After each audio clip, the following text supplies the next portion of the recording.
مگر تب بھی دیکھو اس کی ہٹ ڈر بھی یار، اب بھی وہ ماننے کے لیے تیار نہیں ہے۔ چوتھا معاملہ کیا ہے نا، یہی دیکھیے مکاشفۃ القلوب امام غزالی رحمۃ اللہ علیہ کی صفحہ نمبر 101 ہے۔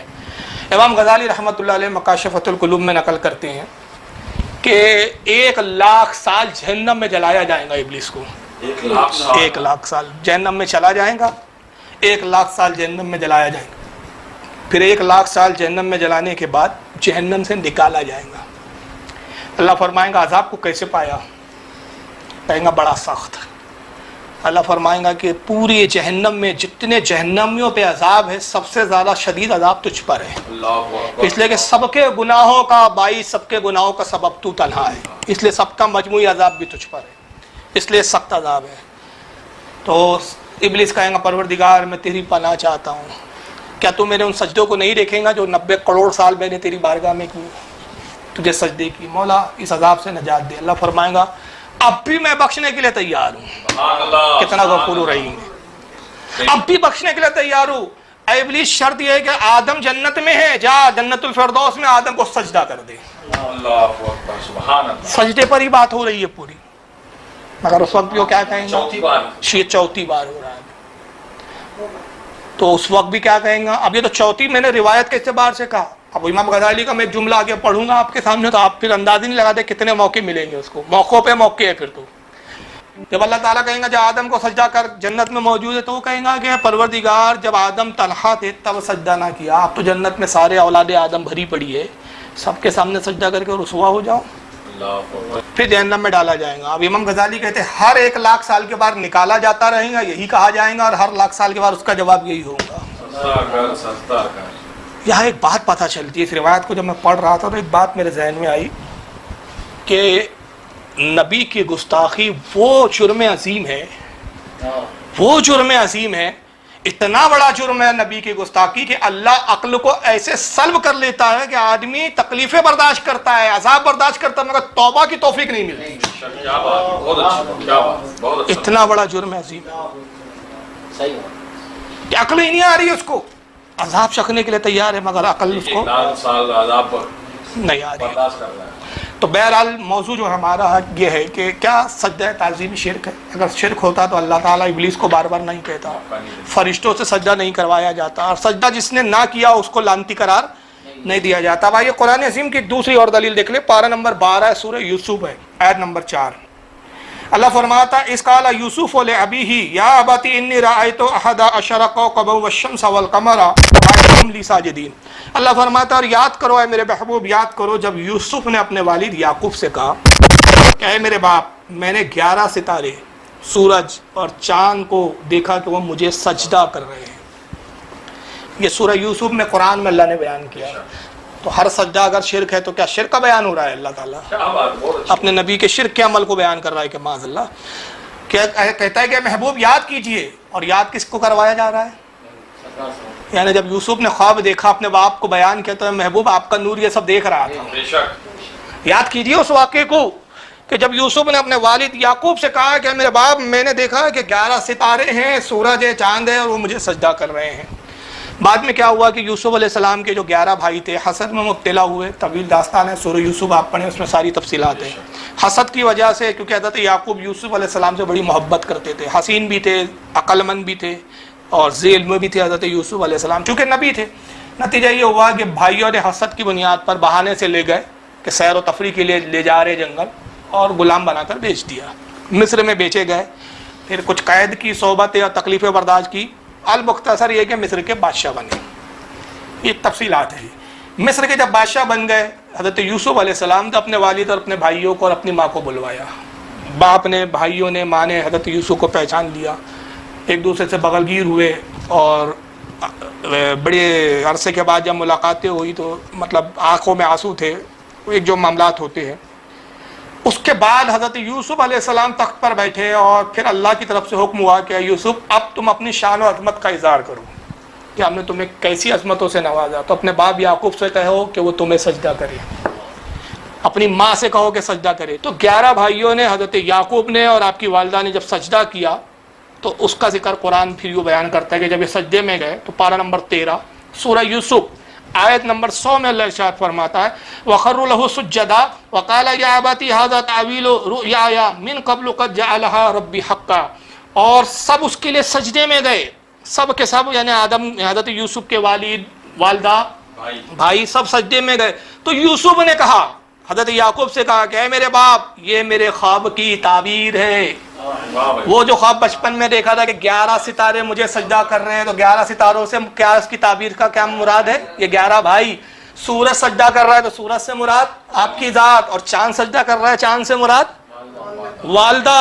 بے شک میرے رب نے میرا خواب سچا کر دکھایا۔ نبی کا خواب بھی حق ہوتا ہے، سچ ہوتا ہے، جھوٹ۔ اب بتائیے، یوسف بھی نبی ہے، یعقوب علیہ السلام بھی نبی ہے۔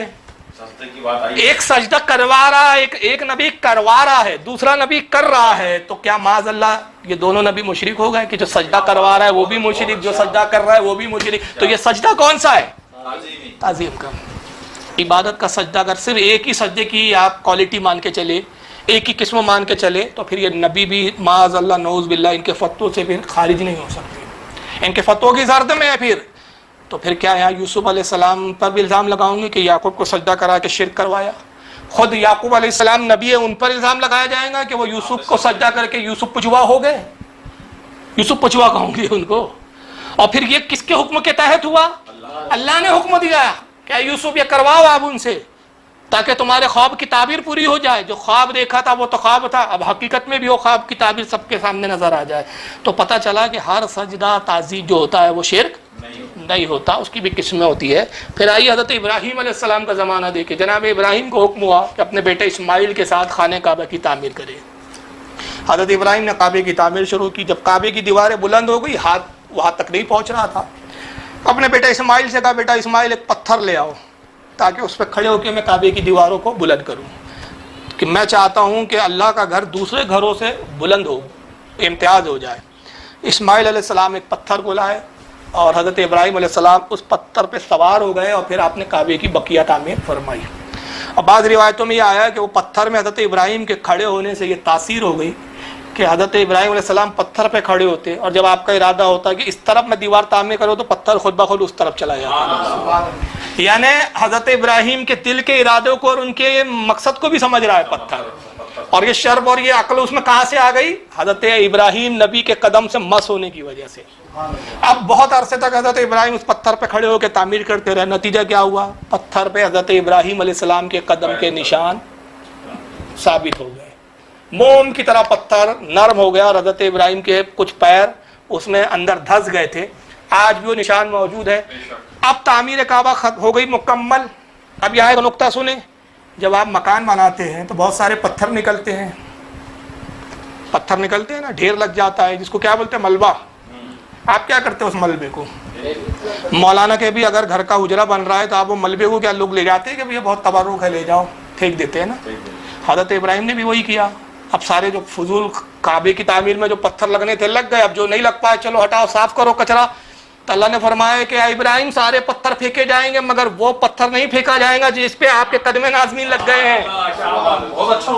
آپ کے قدم نازمین سے اس کو شرف جو حاصل ہوا، اب یہ تبرک ہو گیا، قیامت تک اس کو رکھا جائے گا، اور اس کی عظمت کیا ہوگی اس پتھر کی؟ اللہ فرماتا ہے پارہ نمبر 1 سورہ بقرہ آیت 125، وَاتَّخِذُوا مِن مَّقَامِ إِبْرَاهِيمَ مُصَلًّى، اس پتھر کو رکھو اور کہا ایمان والو مقام ابراہیم کو اپنی نماز کی جگہ بنا لو۔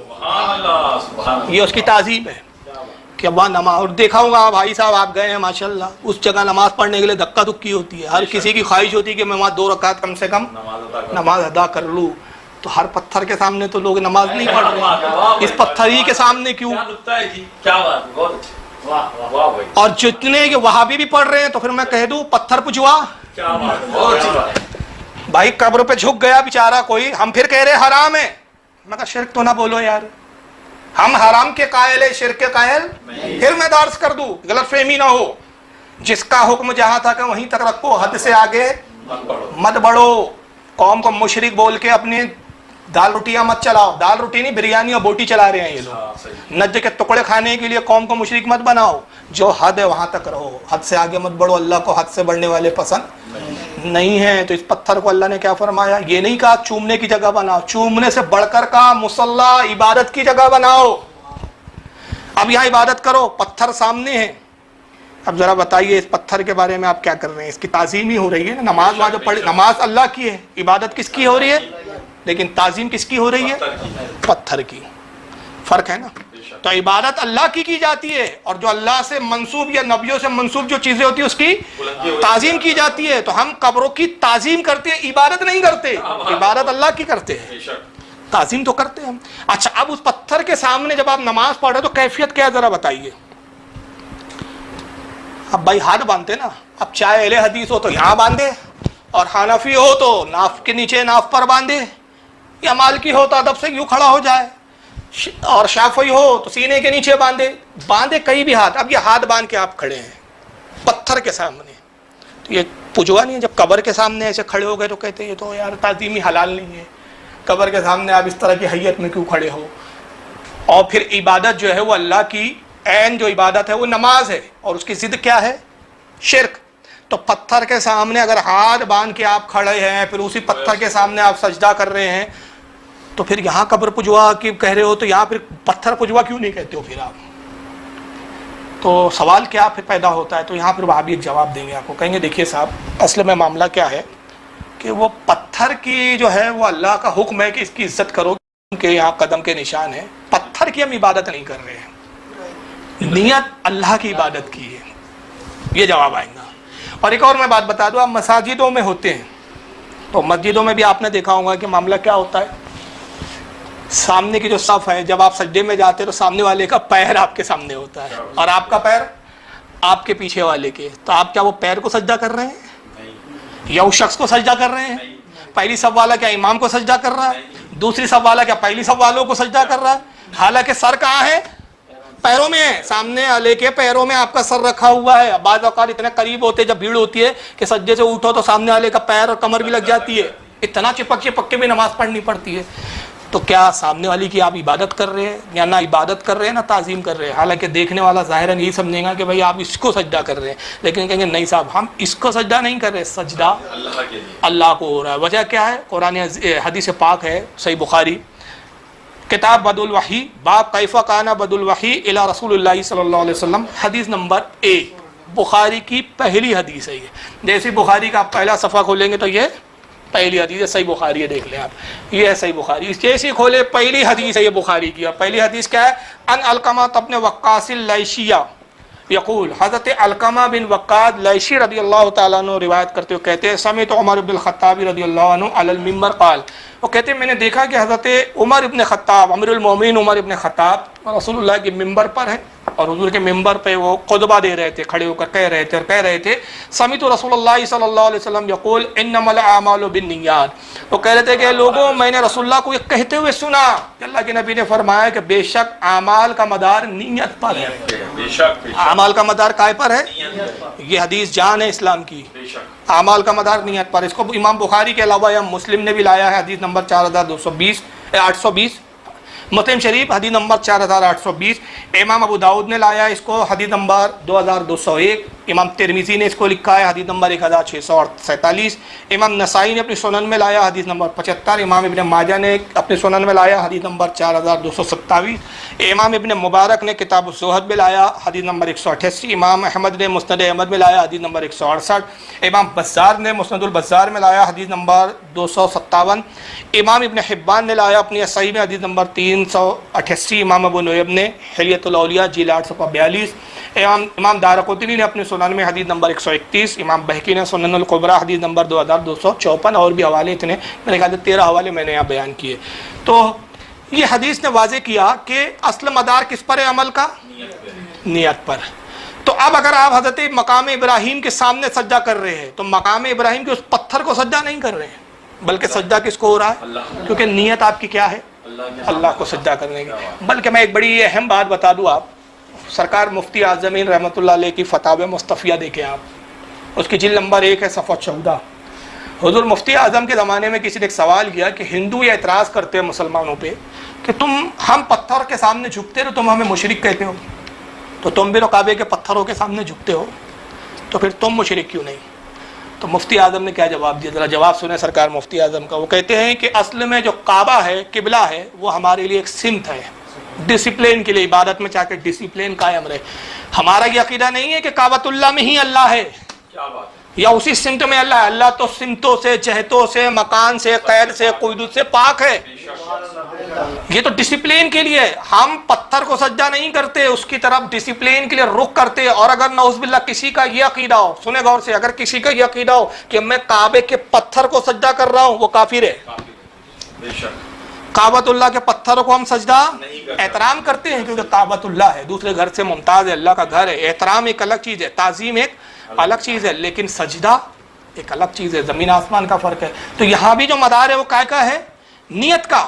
کہ نیت کعبۃ اللہ کو سجدہ کرنے کی نہیں ہے، کعبے کے پتھر کو سجدہ کرنے کی نہیں ہے، نیت اللہ کو سجدہ کرنے کی ہے. تو اصل میں نیت دیکھی جائیں گی. تو سوال یہ پیدا ہوتا ہے کہ جب کوئی قبر پہ سجدہ کرتا ہے تو آپ وہاں اس کی نیت کیوں نہیں دیکھتے؟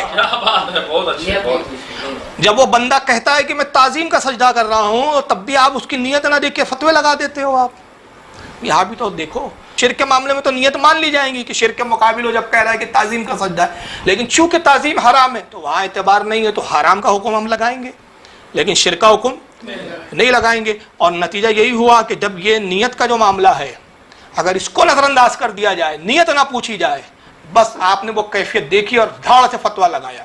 سامنے والا چیخ رہا ہے کہ دیکھیے صاحب یہ اگر میں چوم رہا ہوں چادر کو تو بھیا یہ رکوع مت بولو اس کو یار، جھکا ہوں میں چادر چومنے کے لیے. تو آپ کو دکھ رہا ہے رکوع کر رہے ہو آپ. جی نہیں بھائی، میری نیت رکوع کی ہے ہی نہیں، چومنے کی ہے. نیت تو دیکھو. ارے بھائی آپ سجدہ کر، ارے بھائی میں سجدے کے لیے اللہ کی عبادت نہیں کر رہا ہوں، نہ اس کو خدا سمجھ رہا ہوں، صاحب مدار کو تعظیم کر رہا ہوں. تو آپ تعظیم پر حکم لگا سکتے ہیں کہ اس طرح تعظیم جائز نہیں، لیکن نیت کی بنیاد پر شرک کا فتویٰ تو نہیں لگا سکتے. اور اگر فتوے لگانے کا اتنا شوق ہے اور ایسا نیا دین گڑھنا چاہتے ہیں تو پھر میں کچھ ایسی حدیثیں پیش کرتا ہوں کہ جو ان کے عقیدے کی دھجیاں اڑا دیں گی پھر. اور اس سے آپ کو اہل حدیث کی جہالت پتہ چلیں گی کہ روئے زمین کے کتنے بڑے جاہل ہوتے ہیں. دیکھیے صحیح بخاری انہی کے گھر کی چھپی ہے بیچاروں کی، دارالسلام سے چھپی ہے. صحیح بخاری کتاب الصلاۃ، باب نمبر 48 ہے. اور باب کا نام امام بخاری نے جو قائم کیا ہوا ہے، حل تم بشا قبور و مشرک الجاہلیتی ویتخذوا مکانہ مساجدہ.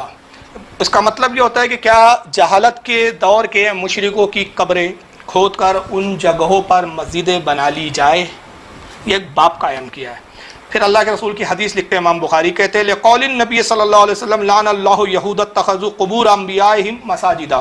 کہتے ہیں کہ اللہ کے رسول صلی اللہ علیہ وسلم نے ارشاد فرمایا کہ اللہ کی لعنت ہو یہودیوں پر جنہوں نے اپنے نبیوں کی قبروں کو مساجد بنا لیا. یہودی کیا کرتے تھے، جہاں کسی ولی کا، ان کے ولی کا انتقال ہوتا تھا، اسی قبر کے ارد گرد وہ پوری مسجد بنا لیتے تھے. تو اللہ کے رسول نے فرمایا کہ قبر کو مسجد کے اندر داخل مت کرو، یا قبر کے ارد گرد مسجد نہ بناؤ. مسجد اور قبر الگ الگ ہو تو اس میں حرج نہیں ہے. یہ حدیث لکھنے کے بعد پھر امام بخاری دوسری روایت نقل کرتے اسی باب میں، کہتے ہیں وما یکرہ من الصلاۃ فی القبور. کہتے ہیں قبروں کے سامنے نماز پڑھنا مکروہ ہے، شرک نہیں ہے، کیا ہے؟ ہاں جملے سنیں، وما یکرہ من الصلاۃ فی القبور، قبر کے سامنے نماز پڑھنا. اب جب قبر کے سامنے ہم نماز پڑھیں گے تو سجدہ کس کو ہو رہا ہے؟ ظاہراً قبر کو ہی ہو رہا ہے نا. رکوع کس کو ہو رہا ہے؟ قبر کو. ہاتھ باندھ کے آپ کس کے سامنے کھڑے؟ قبر کے. مگر یہ مکروہ فرمایا گیا، کیوں؟ کہ قبر کی طرف رخ کرنے کی اجازت نہیں. لیکن آپ پہ شرک کا فتویٰ کیوں نہیں دیا جا رہا ہے؟ اس لیے کہ آپ کی نیت قبر کو پوجنے کی نہیں ہے، تو مکروہ ہے صرف. دیکھیے مکروہ کہہ رہے امام بخاری، اور وہاں بھی شرک بولتا ہے اس کو. اور پھر آگے کہتے ہیں ورعا عمر بن الخطاب رضی اللہ عنہ انس بن مالک یصلی عند قبر. کہتے ہیں کہ حضرت عمر امیر المومنین فاروق اعظم نے ایک مرتبہ دیکھا کہ حضرت انس بن مالک ایک قبر کے سامنے نماز پڑھ رہے ہیں. کون نماز پڑھ رہا ہے؟ صحابی رسول انس بن مالک، جو حدیث کے بہت بڑے راوی ہے. سرکار کے 10 سال سرکار کی صحبت میں رہے، حضور کے غلام ہیں 10 سال. کیا وہابڑا زیادہ شرک اور توحید سمجھ رہا ہے، اور انس ابن مالک 10 سال رسول کی صحبت میں رہ کے نہیں سمجھے؟ عمر ابن خطاب نے دیکھا، رہا عمر ابن الخطاب رضی اللہ عنہ انس ابن مالک یصلی عند قبر. دیکھا کہ انس ابن مالک کیا کر رہے ہیں؟ قبر کے سامنے کھڑے ہو کر نماز پڑھ رہے. وہ قبر رسول کی بھی نہیں تھی، ایک عام قبر تھی. فقال القبر القبر. حضرت عمر نے دیکھا تو آواز دی، کہا کہ اے انس قبر قبر قبر، یعنی قبر کے سامنے، قبر کے سامنے. اب آگے الفاظ سنے بخاری کے، لگاؤ امام بخاری پہ فتویٰ اگر جرأت اور ہمت ہو. امام بخاری کیا کہتے ہیں ولم یامروا بالاعادہ. حضرت عمر نے قبر قبر کہہ کے روکا لیکن نماز دورانے کا حکم نہیں دیا. یہ حکم نہیں دیا کہ نماز دوہراؤ، تمہاری نماز ہی نہیں ہوئی، تو روکا کیوں کہ مکروہ ہے. اور اگر شرک ہوتا تو کہتے تمہاری تو نماز بھی نہیں ہوئی، نماز بھی دوہراؤ، دوبارہ کلمہ بھی پڑھو. تم تو مشرک ہو گئے، قبر پجوا ہو گئے تم قبر کے سامنے نماز پڑھ کے. مگر بیچارے وہابی کو یہ حدیث بخاری کی نہیں ملتی، بتائیے. عمر مرضی کے فتوے ٹھوکتا ہے، پوری جماعت کو قبر پجوا بول کے بدنام کر کے رکھا ہے. اور جرأت نہیں ہے ان کو بولو کہ سامنے بیٹھ کے مناظرہ تو کر لو، اگر ہمت ہو تو سامنے نہیں بیٹھیں گے. ان کو معلوم ہے سامنے بیٹھیں گے تو ہمارے عقیدے کی پول کھلیں گی، ہم ذلیل و خوار ہوں گے. لوگوں کو گمراہ کرتے رہو تاکہ سعودیہ کی خیرات، زکوٰۃ، صدقات ہم کو برابر ملتی رہے. مقصد جو ہے وہ پیسوں کا، ان کی بھی نیت پیسہ ہے، اصلاح نہیں ہے. اگر اصلاح ہوتی تو یہ باقی بیٹھتے ہمارے سامنے بات کرتے کہ تم قبر کے سجدے کو شرک بولتے ہو. ارے یہاں تو بعینی عبادت اور نماز ہو رہی ہے. اور امام بخاری لکھ رہے ہیں کہ حضرت عمر نے مکروہ کہا، مکروہ کی بنیاد پہ کہا کہ مکروہ ہے، دیکھو قبر ہے، قبر ہے، توجہ دلائی، لیکن نماز کو لوٹانے کا حکم نہیں دیا. یہ میں نے اپنی طرف سے الفاظ نہیں گھڑے، باقاعدہ الفاظ عربی کے. ولم یامرہ بالاعادہ، لیکن ان کو قبر نماز کو دوبارہ لوٹانے کا حکم نہیں دیا. یہ حدیث کے الفاظ ہے. پھر آئیے یہی امام بخاری اسی کتاب الصلاۃ میں ایک اور حدیث لاتے ہیں، بڑی پیاری حدیث ہے یہ بھی. یہ دیکھیے یہی بخاری کتاب الصلاۃ باب قائم کیا امام بخاری نے. باب کا نام رکھا من صلی وقدامہ تنور او نار او شیء مما فاراد بہ اللہ. کہتے جو نماز پڑھے تندور کے سامنے، آگ جہاں جلتی ہو، آگ یا ایسی چیز کی طرف رخ کر کے نماز پڑھے جس کی پوجا کی جاتی ہو. یہ باب کا نام رکھا، لیکن اس کا مقصد رضا الہی ہو.